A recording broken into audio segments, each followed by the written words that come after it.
हैदराबादहून लंडनला जाणारी फ्लाइट रद्द करण्यात आली आहे। AI-159 या विमानाचं उड्डाण रद्द करण्यात आलेलं आहे। बघा, विमानामध्ये तांत्रिक बिघाड होता अशी माहिती मिळते आणि त्यामुळे खरं तर हे उड्डाण रद्द करण्यात आलेलं आहे। AI-159 या विमानाचं उड्डाण आता रद्द करण्यात आलेलं आहे। बघा, AI-159 या आधी याच फ्लाइटचा नंबर AI-171 होता, जो की बदलून आता AI-159 करण्यात आलेला आहे। याचाच अर्थ एअर इंडियाचीच ही फ्लाइट आहे। या संदर्भात अधिकची अपडेट घेऊयात आमचे प्रतिनिधी विशाल सवणे यांच्याकडून। विशाल, आपण पाहतोय अगदी काही दिवसच उलटलेले आहे, भीषण अशी दुर्घटना घडलेली आणि आता पुन्हा एकदा एअर इंडियाच्याच फ्लाइटमध्ये बिघाड होता असं कळतंय। काय नेमकं घडलंय सविस्तर? नक्की पाहिलं तर जी माहिती मिळते आपल्याला, जी माहिती उपलब्ध होते त्या माहितीनुसार एअर इंडियाची AI-159 ही हे जे विमान आहे जे अहमदाबादवरून लंडनला जाणार होतं ते रद्द करण्यात आलेलं आहे। आणि जी माहिती मिळते त्या माहितीनुसार या विमानामध्ये काही तांत्रिक बिघाड असल्या कारणाने या विमानाचं उड्डाण जे आहे ते रद्द करण्यात आलेलं आहे। त्यामुळे या विमानामधून जे प्रवासी जाणार होते लंडनकडे ते सध्या त्रस्त झाल्याचं दिसून येते आणि त्यांनी रोष जो आहे तो एअर इंडियाच्या प्रशासनावर व्यक्त केल्याचं दिसून येते। निश्चितच धन्यवाद दिलेल्या या सर्व सविस्तर अपडेटसाठी। AI-159 या विमानाचं उड्डाण अचानक रद्द करण्यात आलं। विमानामध्ये तांत्रिक बिघाड झाल्यानं फ्लाइट रद्द झालेली आहे। बातमी निश्चितच मोठी आहे। अहमदाबाद ते लंडनला जाणारच हे विमान होतं। एकंदरीत आपण जर बघितलं तर आधी AI-171 हे एअर इंडियाचं विमान आहे ज्याचा अपघात झालेला होता आणि त्यानंतर AI-171 हा नंबरच नको म्हणून AI-159 हा नंबर जो आहे तो विमानाला देण्यात आला आणि त्याच विमानाचं आता उड्डाण रद्द झालंय। यानंतर पुढे एक मोठी बातमी, कोची टू दिल्ली जाणारे फ्लाइट यामध्ये सध्या बॉम्ब होती अशी माहिती मिळाली आणि तशी धमकी मिळाली आहे नागपूरमध्ये। त्यामुळे या विमानाचं इमर्जन्सी लँडिंग जे आहे ते करण्यात आलेलं आहे। इंडिगोच्या फ्लाइटला बॉम्ब असल्याची धमकी मिळताच इमर्जन्सी लँडिंग करण्यात आलेली आहे। नागपूर विमानतळावर सुखरूप ही फ्लाइट उतरलेली आहे। यामध्ये 157 प्रवासी होते आणि त्यांना उतरवण्याचं काम सुद्धा केलं जात आहे। पोलीस विभागाकडून तपासणी या संदर्भातली केली जाणार आहे। ATC सोबत संपर्क साधून इमर्जन्सी लँडिंग करण्यात आले। यामध्ये यापूर्वी दिल्या गेलेल्या धमक्यांमध्ये काहीच सापडलेलं नाही आहे, त्यामुळे यावेळेस नेमकं काय याकडे सर्वांचं लक्ष आहे। पोलीस बॉम्ब शोधक पथकही विमानतळावर दाखल झालेलं आहे। नागपुरात कोचीन टू दिल्ली जाणाऱ्या फ्लाइटला इमर्जन्सी लँडिंग करावं लागलं आणि याच ठिकाणी मागच्या बाजूला खरं तर एक कंपाऊंड आहे आणि त्या बाजूला इंडिगोची फ्लाइट जी आहे ती उतरली दिसते। प्रवाशांना सुखरूप उतरवण्यात आलेलं आहे आणि या भागातून कुठलंही शूट करू नये अशा पद्धतीची माहिती जी आहे ती स्थानिक इथचे जे सुरक्षा रक्षक आहे त्यांनी दिलेली आहे। इथे जे आहे त्यांनी या भागातलं शूटिंग करू नये अशा पद्धतीचं जे आहे ते सांगितलं जात आहे। कुठल्याही पद्धतीचं काय कारण आहे, तुम्ही शूटिंगसाठी नाही म्हणताय, काय नेमकं कारण आहे? कारण कुछ नहीं, आप ऑफिसर तरीके जाइए, आप आउटसाइड से ले रहे हैं। कुछ लोगों ने यहाँ पे शूट किया है यार। अभी नहीं किया, हमारे सामने नहीं किया किसी ने। तो आपके आने से पहिले कर दिया फिर? हॅलो, आपण बघू शकतो कशा पद्धतीने आहे ते उत्तर देत नाही। मात्र याच ठिकाणी जे आहे जो फ्लाइट आहे आपल्याला इथून दिसू शकते बॅरिकेडिंगच्या माध्यमातून की फ्लाइट उतरलेला आहे। अग्निशमक दलाचे जे आहे ते तिथं तैनात आहे आणि या ठिकाणी आता शूटिंग करण्यास मज्जाव केला जातोय या पद्धतीने। त्यामुळे थोड्याच वेळात फ्लाइट झाली आहे, यामध्ये आता नेमकं काय आढळून येते हे सुद्धा पाहावं लागणार आहे। मात्र या फ्लाइटमध्ये जी धमकी दिली होती त्याचा पोलीस तपास करत आहे, तपासली जात आहे फ्लाइटमध्ये कुठला बॉम्ब आहे की नाही या सगळ्या संदर्भात जे आहे सामने तुम्हाला हे दृश्य सुद्धा दाखवलेले आहे। तपासामध्ये आता निष्पन्न होईल की यात नेमकं काय होणार आहे। व्हिडिओ जर्नलिस्ट सौरभ बोलवेसह पराग डोबळे, साम टीव्ही न्यूज, नागपूर। मैथिली पाटील यांचं पार्थिव उरणमध्ये दाखल झालंय। थोड्याच वेळात मैथिली पाटील यांच्यावर अंत्यसंस्कार होतील। विमान अपघातामध्ये मैथिली पाटील यांचा मृत्यू झालाय। एअर इंडियामधील क्रू मेंबर मैथिली पाटील या होत्या ज्यांचा या विमान दुर्घटनेमध्ये मृत्यू झाला आणि त्यानंतर आता त्यांचं पार्थिव जे आहे ते उरणमध्ये आणण्यात आलेलं आहे। त्यांच्या संपूर्ण कुटुंबावरती दुःखाचा डोंगर कोसळलेला आहे। त्या दरम्यानची दृश्यही आपण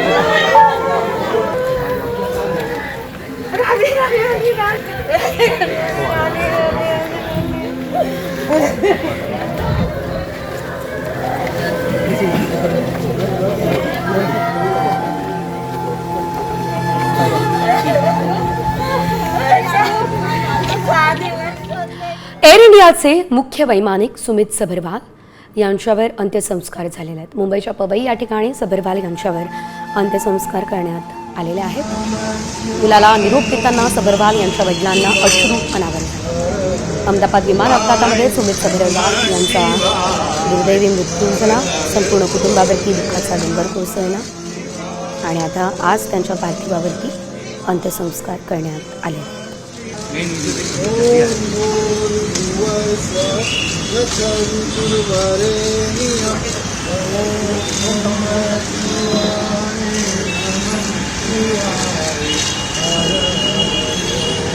यानंतर बातमी मोठी. इस्रायल डिफेन्स फोर्सेस अर्थातच IDF ने मोठा दावा केलाय. इराणच्या सशस्त्र दलांचे नवनियुक्त चीफ ऑफ स्टाफ आणि वरिष्ठ लष्करी कमांडरपैकी एक अली शादमानी यांना ठार मारल्याचा दावा करण्यात आलाय. तेहरानमधील एका मुख्यालयावरती झालेल्या हवाई हल्ल्यामध्ये शादमानीचा मृत्यू झाल्याचा दावा सुद्धा करण्यात आलेला आहे. IDFच्या गुप्तचर शाखेला मिळालेल्या माहितीच्या आधारे हे हल्ले करण्यात आले असं इस्रायलने म्हटलं.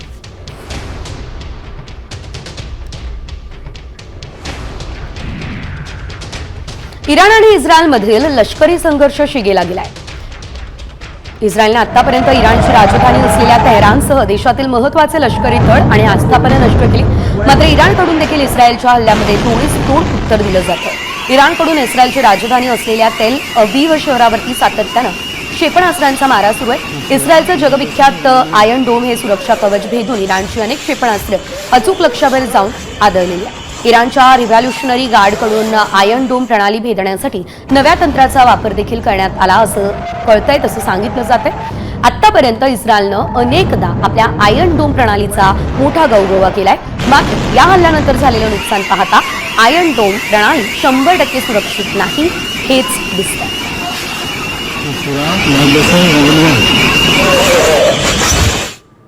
इस्रायल डिफेन्स फोर्सेसनं तेहरानमधील एका अज्ञात हवाई तळावरती हल्ला केला. इराणच्या 2 F-14 टॉमकॅट लढाऊ विमानांवरती हवाई हल्ला केल्याचा व्हिडिओ हा प्रसिद्ध करण्यात आला. इस्रायली हवाई दलानं केलेल्या या कारवाईमुळे आंतरराष्ट्रीय स्तरावरती खळबळ उडाली. जारी करण्यात आलेल्या या व्हिडिओमध्ये हल्ल्याचे दृश्य स्पष्टपणे दिसत आहे. इराणच्या हवाई संरक्षण यंत्रणेला आता आव्हान देणारी इस्रायलची ही कारवाई मानली जाते. इराणकडून या हल्ल्याबाबत कोणतीही अधिकृत प्रतिक्रिया आलेली नाही. या हल्ल्यामुळे इस्रायल आणि इराण यांच्यातील तणाव आणखी वाढण्याची शक्यता आहे.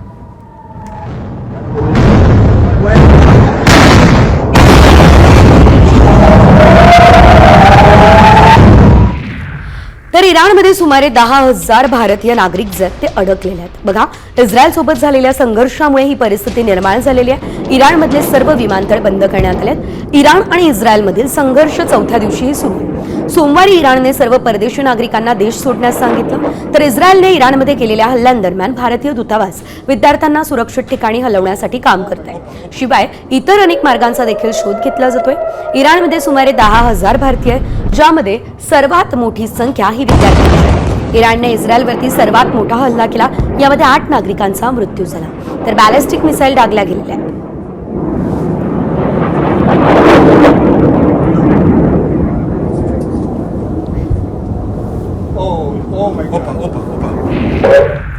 तर इराण आणि इस्रायलमधील युद्धाच्या पार्श्वभूमीवर तेहरानमधील भारतीय दूतावासानं भारतीयांसाठी सूचना जारी केल्या.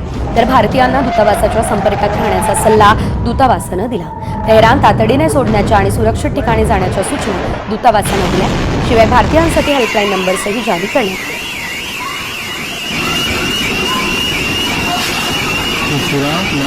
ग्राफिक्सच्या माध्यमातून अधिकची अपडेट. तेहरान तातडीने सोडा, भारतीय दूतावासानं या सूचना आता दिलेल्या आहेत. दूतावासाच्या संपर्कात राहा असं सुद्धा भारतानं सांगितलेलं आहे. तेहरानमधून सुरक्षित ठिकाणी जाण्याचंही सांगण्यात आलेलं आहे. शिवाय काही हेल्पलाईन नंबर सुद्धा आता भारतीय दूतावासाकडून जारी करण्यात आलेले आहे. संपर्क साधण्यासाठी एक टेलिग्राम लिंक सुद्धा तयार करण्यात आलेली आहे, ज्या लिंकवरती तुम्ही केवळ क्लिक करून संपर्क साधू शकता.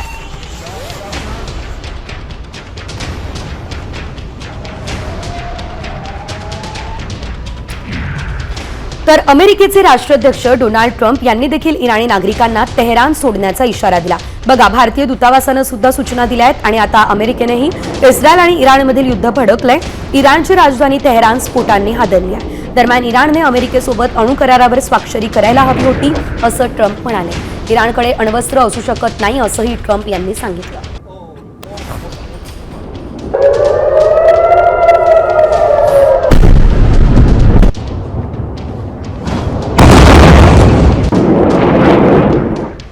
पुढच्या बातमीकडे वळूया. इराणने सोमवारी इस्रायलवर केलेल्या मिसाईल हल्ल्यामध्ये अमेरिका आणि त्यांच्या दूतावासावरही परिणाम झाला. तेल अवीवमध्ये असलेल्या अमेरिकेच्या दूतावासावर हल्ला करण्यात आला. या हल्ल्यामध्ये सुदैवानं कुठली जीवितहानी झालेली नाही, मात्र इमारतीच्या काही भागांमध्ये मोठं नुकसान झालं. या हल्ल्यानंतर दूतावास अनिश्चित काळासाठी बंद करण्यात आला. कर्मचाऱ्यांना सुरक्षित स्थळी हलवण्यात आलेलं आहे. या हल्ल्यानंतर ट्रम्प यांचं पुढील पाऊल काय असेल हे पाहणं अतिशय महत्त्वाचं आहे.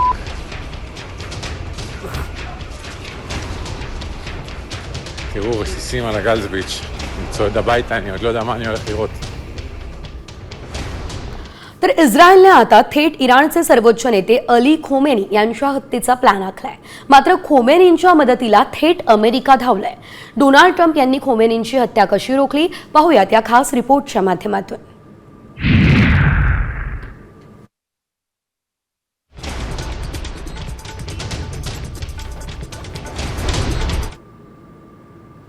खोमेनींची हत्या.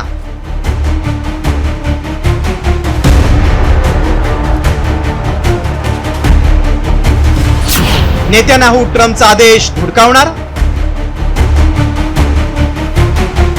इस्रायलनं इराणच्या टॉप कमांडर आणि अणुशास्त्रज्ञांची हत्या केल्यानंतर आपला मोर्चा थेट इराणचे सर्वोच्च नेते आयातुल्ला अली खोमेनींकडे वळवलाय. तर खोमेनी आमच्या निशाण्यापासून दूर नसल्याचा इशाराच इस्रायलनं दिलाय.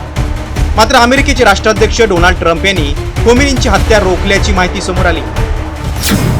इराणनं अमेरिकन नागरिकांना लक्ष केलं नाही, त्यामुळे खोमेनींना लक्ष करणं योग्य नसल्याचं अमेरिकेचं मत आहे. खोमेनींची हत्या झाल्यास मध्य पूर्वेतील अमेरिकन तळ संकटात सापडण्याची शक्यता आहे. खोमेनी हे शिया समुदायाचे सर्वोच्च नेते असल्यानं भीषण युद्ध होण्याची भीती आहे. खोमेनींची हत्या झाल्यास युद्धात रशिया आणि चीन उडी घेण्याची शक्यता आहे.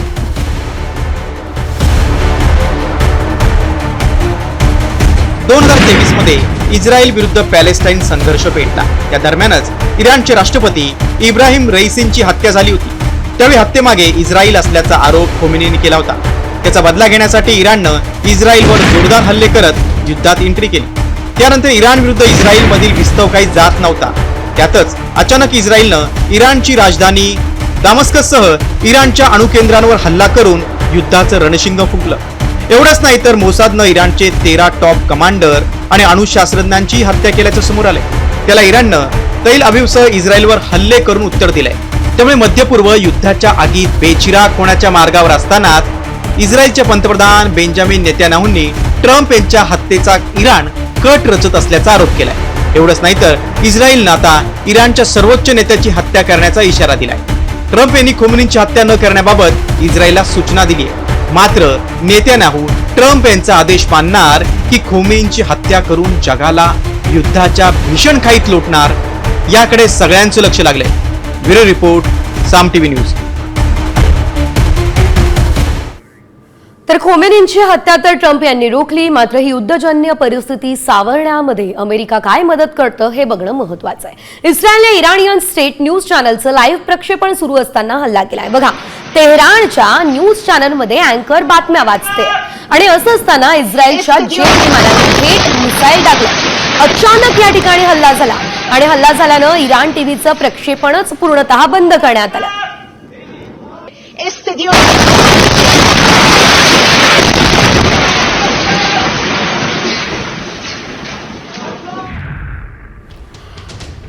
यानंतर मोठी बातमी आहे. तर आपण पाहतोय इराणच्या न्यूज चॅनलवरती लाईव्ह प्रक्षेपण सुरू होतं, त्या दरम्यान हल्ला झालेला आहे. मात्र IRIB ऑर्गनायझेशन हे इराणचं मीडिया कमांडर सेंटर आहे आणि हल्ला झाल्यानंतर त्याच पॅनलचा एक रिपोर्टर ऑफिस बाहेर रिपोर्टिंग करताना दिसतोय. त्यात त्यानं इस्रायलकडून कसा हल्ला झाला हे सांगितलं. हल्ला झालेल्या सेंटरमध्ये आपले किती सहकार्य हे माहिती नाही असंही म्हटलं. و شکست هیمنه رژیم کودک کش صهیونیستی. من نمیدونم چند تا از همکاران داخل بودن. من طبقه اول بودم صدا و سیماست و مرکز فرماندهی جنگ رسانه. आणि यानंतरची बातमी थेट केदारनाथ मधल्या मुसळधार पावसाची आहे. केदारनाथ घाटीमध्ये मुसळधार पाऊस झालेला आहे आणि या पावसामुळे केदारनाथला जाणाऱ्या मार्गावर अनेक ठिकाणी भूस्खलन सुद्धा झालं असल्याचं आपल्याला बघायला मिळतंय. मुसळधार पावसामुळे ओढे दुथडी भरून वाहत आहे आणि काही ठिकाणी पर्यटक अडकून पडले. भाविकांच्या सुरक्षिततेचा विचार करून या दरम्यान केदारनाथ धामची यात्रा पुढील आदेशापर्यंत पुढे ढकलण्यात आली.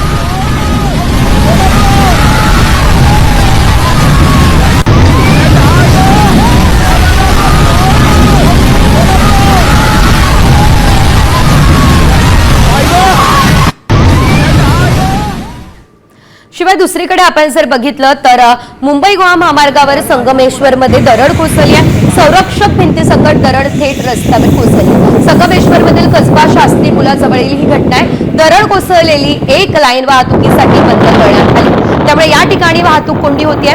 संरक्षक भिंतींच्या सुरक्षेचा मुद्दा ऐरणीवर आला.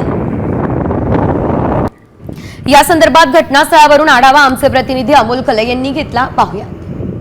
मुंबई गोवा महामार्गावरती दरड कोसळण्याचं सत्र हे सुरूच आहे. आता संगमेश्वरमधल्या शास्त्री पुलाजवळ ही पुन्हा एकदा दरड कोसळलेली आहे. या ठिकाणी ही सलग तिसऱ्यांदा या ठिकाणी दरड कोसळली आहे. काही दिवसांपूर्वी याच ठिकाणी रिक्षावरती दरड कोसळली होती आणि काल संध्याकाळी या ठिकाणी दरड कोसळली होती. ती दरड बाजूला करण्यात आली, मात्र आता पुन्हा एकदा या ठिकाणी ही दरड कोसळलेली आहे. दरड इतकी धोकादायक आहे कारण या दरडीच्या वरती बरोबर 3 ते 4 घरं आहेत आणि या घरांना या दरडीमुळं पूर्णपणे धोका निर्माण झालेला आहे. आपण ही भयावह चित्र पाहताय की या दरडीच्या वरती बरोबर जवळपास 2 ते 3 घरं आहेत आणि घरं केव्हाही या दरडीसोबत खाली येऊ शकतात. या ठिकाणी संरक्षक भिंत देखील बांधण्यात आली होती, मात्र ही संरक्षक भिंत फोडून ही दरड पुन्हा रस्त्यावरती आलेली आहे. त्याचबरोबर या ठिकाणी पोल देखील, इलेक्ट्रिक पोल जो आहे तो देखील टाकण्यात आला होता आणि तो पोल दरडीसोबत जो आहे तो पूर्णपणे खाली आल्याचं चित्र सध्या पाहायला मिळतं. अमोल कले, साम टीव्ही, संगमेश्वर, रत्नागिरी. यानंतरची बातमी पुण्यातून आहे आणि बातमी मोठी आहे कारण पुणे जिल्ह्यातील गावे आणि वाड्यातील धोकादायक अशा लहान पूल हे पाडण्यात येणार आहे. इंद्रायणी नदीवरील कुंडमळा पूल दुर्घटनेनंतर पुणे जिल्हाधिकाऱ्यांनी हा मोठा निर्णय घेतला असल्याचं आपल्याला बघायला मिळत आहे. सरकारी यंत्रणांनी केलेल्या पुलांच्या ऑडिटचा अहवाल तातडीने सादर करण्याच्या सूचना जिल्हाधिकाऱ्यांनी दिल्या.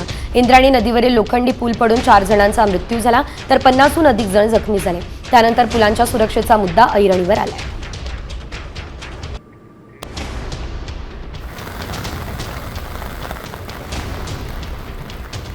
पुण्यातल्या वाघोलीमध्ये एका एसटीवरती रिक्षा चालकानं हल्ला केलेला आणि यामध्ये एसटीची काच फुटलेली आहे. मलकापूर डेपोची एसटी वाघेश्वर मंदिर इथल्या सिग्नल जवळ थांबली आणि यावेळेस रिक्षा चालकानं बस अडवून दमदाटी केल्याचा आरोप आहे. या चालकानं आता एसटी चालकाला शिवीगाळ करत रॉडने मारहाण करण्याचा प्रयत्न केल्याचा आरोप आहे. या घटनेने काही वेळ गोंधळाचं वातावरण निर्माण झालं.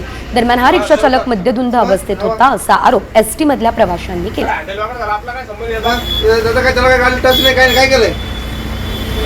अरे दादा ऐक ना, अरे गाडी कुठली? मलकापूर डेपोतली का? कोणती गाडी? पुढची बातमी धक्कादायक तर आहे, मात्र तितकीच संतापजनक असं मी का म्हणतेय कारण शवगृहात मृतदेह गुंडाळण्यासाठी लाच मागितली आहे. होय, गुंडाळण्यासाठी लागणाऱ्या कापडासाठी तब्बल 2000 रुपये मागितलेले आहेत. हा धक्कादायक प्रकार नवी मुंबईमध्ये घडलाय. नवी मुंबईमधल्या वाशी रुग्णालयामध्ये माणुसकीला काळीमा फासणारी घटना घडली. एका 23 वर्षीय तरुणीनं आत्महत्या केली. ती मूळची कानपूरमधली होती आणि ती नवी मुंबईमधल्या ऐरोली परिसरामध्ये पेंग गेस्ट म्हणून राहत होती. रविवारी पहाटे तिने राहत्या खोलीमध्ये गळफास घेऊन आत्महत्या केलेली आहे. मृत्यूची माहिती मिळाल्यानंतर तिचे आई वडील उत्तर प्रदेशहून तात्काळ नवी मुंबईमध्ये दाखल झाले. मात्र या दरम्यान आपण जर बघितलं तर मृतदेह ताब्यात घेण्यासाठी ते वाशी रुग्णालयामध्ये गेले. या दरम्यान शवगृहातील कर्मचाऱ्यांनी त्यांच्याकडे पैशांची मागणी केली आणि ही संपूर्ण घटना कॅमेऱ्यामध्येही कैद झाली. नेमकं काय घडलं आपण ग्राफिक्सच्या माध्यमातून सविस्तर जाणून घेण्याचा प्रयत्न करूयात. मृतदेहाला गुंडाळण्यासाठी लागणाऱ्या कापडासाठी 2000 रुपये मागण्यात आले. वाशी रुग्णालयातील शवगृहामधील कर्मचाऱ्याचाच हा प्रताप असल्याचं दिसतंय. तरुणीच्या आत्महत्येनंतर मृतदेह ताब्यात घेत असतानाचा हा प्रकार पाहायला मिळाला. कर्मचाऱ्यांना नातेवाईकांकडून पैसे घेतल्याचं कॅमेऱ्यात कैद झालंय. पालिका प्रशासनाकडून अद्याप कर्मचाऱ्यांवरती कारवाई सुद्धा नाही.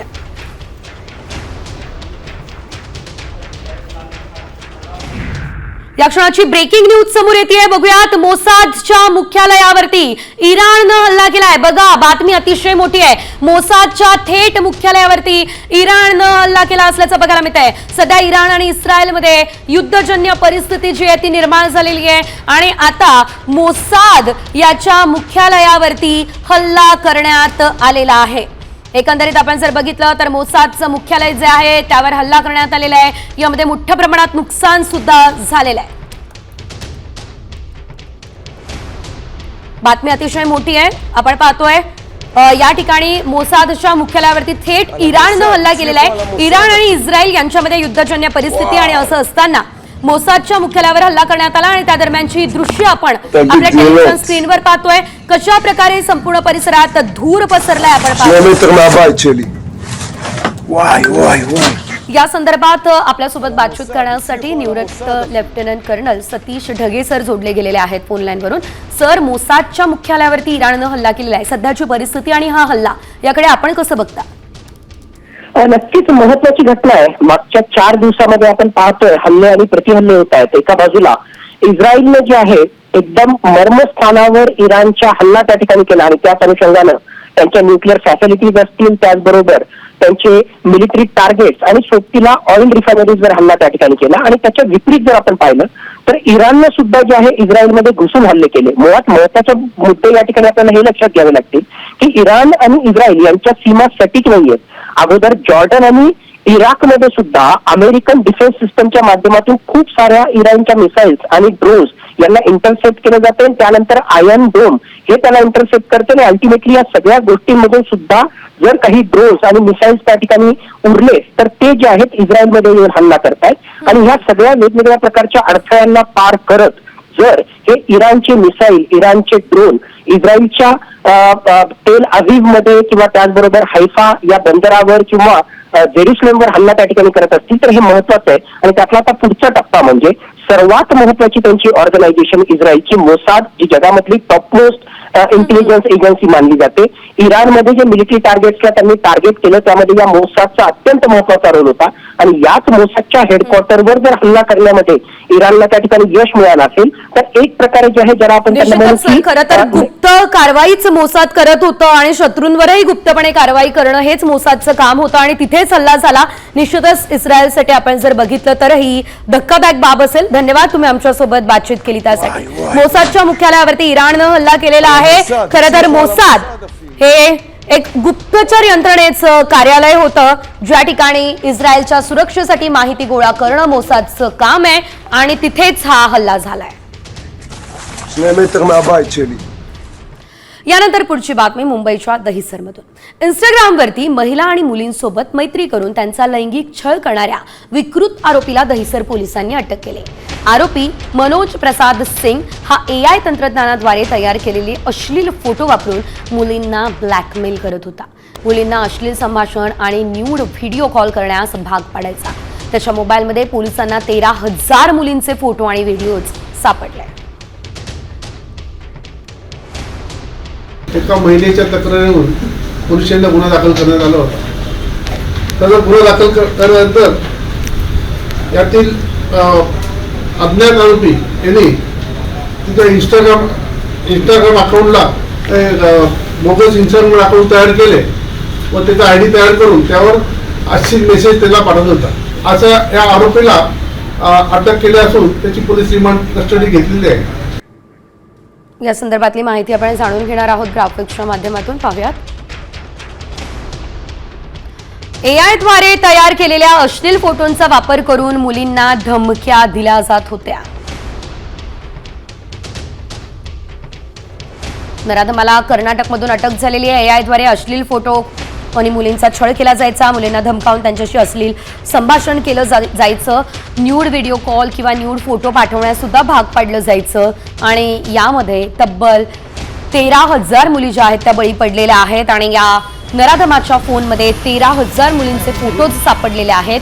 AI द्वारे अश्लील फोटो बनवण्यात आलेले आहेत. मुलींचा छळ करण्यात आलेला आहे. कर्नाटकमधून या नराधमाला बेड्या ठोकण्यात आलेल्या आहेत. चालत्या बाईकवर स्टंट करणं तरुणांच्या चांगलंच अंगलट आलं. जीवघेणा स्टंट करणाऱ्या या बाईक स्वाराला पोलिसांनी तब्बल 53,500 रुपयांचा दंडही ठोठावला. व्हिडिओमध्ये बाईकची नंबर प्लेट स्पष्ट दिसतीये, त्यामुळे पोलिसांनी त्वरित तपास करून तरुणावरती कारवाई केली असल्याचं देखील आपल्याला बघायला मिळतं. नोएडा ग्रेटर नोएडा एक्सप्रेसवेवरती या प्रेमी युगुलानं केलेल्या धोकादायक स्टंटमुळे सर्वत्र खळबळ उडाली.